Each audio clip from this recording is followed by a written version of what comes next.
Well, the inspiration for the movie came from this Time Life magazine article that was published after the bombing of Pearl Harbor. And on one side of the page it was a picture of a Japanese man's face, and the other side was a picture of a Chinese man's face. And it was called How to Tell the Japs from the Chinese. It was like a primer written on how to distinguish, you know, between the Japanese enemy and the Chinese friends. And so that kind of got me wondering, what did happen to other Asian American groups during that period? It's not, I mean, first of all, it's something in our history, the Japanese internment, that's not ever really discussed, and then that aspect of it was something that I had never really learned about at all. Yeah, that's fascinating. I didn't know either, so. Yeah. So Alice and I started doing this. I mean, it turned into a huge research project where and it wasn't really something that there was much research available for. Right. We spent a lot of time at the Japanese American National Museum, and we found some great archival photos. I think through USC's archives and through JAM's archives. And I mean, there was some stuff. There are a couple of really key pictures. One is, I think, of a Chinese man who's working, and on the back of his jacket it says "Me Chinese, no Jap." So like there was clearly, like, they were trying to identify themselves to not be stigmatized at the time. We also found some little buttons that people used to wear that would say, like, "Proud to be Chinese" or "Proud to be Korean." So those little tidbits that we found really fascinating. So we started to kind of conceive of this story that we wrote a feature length for, and then we cut down to a short. We did do a lot of our research watching documentaries. I mean, when we were trying to figure out a place to set it, we found this great documentary, and I don't remember the title, but it was about the minority communities in Boyle Heights in LA, and how Boyle Heights tended to be one of the very few places where minorities could own property, and there was a lot of mixing between the different races. So we thought that, you know, after watching that video, we heard a lot about there were these great friendships between, like, Mexican Americans and Japanese Americans, and so from that we decided, okay, this is a great place to set our story. So we did see a lot of great documentaries while doing the research. Manzanar is one of the internment camps. There were about 10 internment camps throughout the country.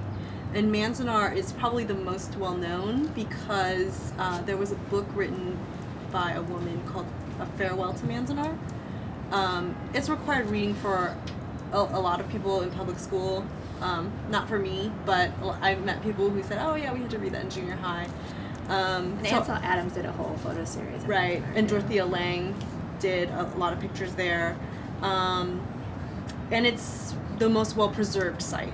So every year they hold a pilgrimage at Manzanar, and everybody, like, a lot of people who were in camp or family members or friends, and most recently, I think after 9/11, a lot of Muslim organizations have also participated in this event. It's a way to kind of remember this time in history. Well, the story centers on a friendship, a very close friendship between two girls. One is Japanese American and one is Chinese American, and it kind of starts out before Pearl Harbor. Well, actually, the short starts right after Pearl Harbor, which the feature length is right before. But and it basically is two girls who kind of lived in their own happy world, and then this terrible event happens, and it kind of follows what happens to their friendship in the aftermath of Pearl Harbor. So our short actually is kind of basically encapsulates the first act of the feature length. So we see them right at the brink of a lot of change. Well, I know about Manzanar a lot, like World War II, and I learned it in my social studies.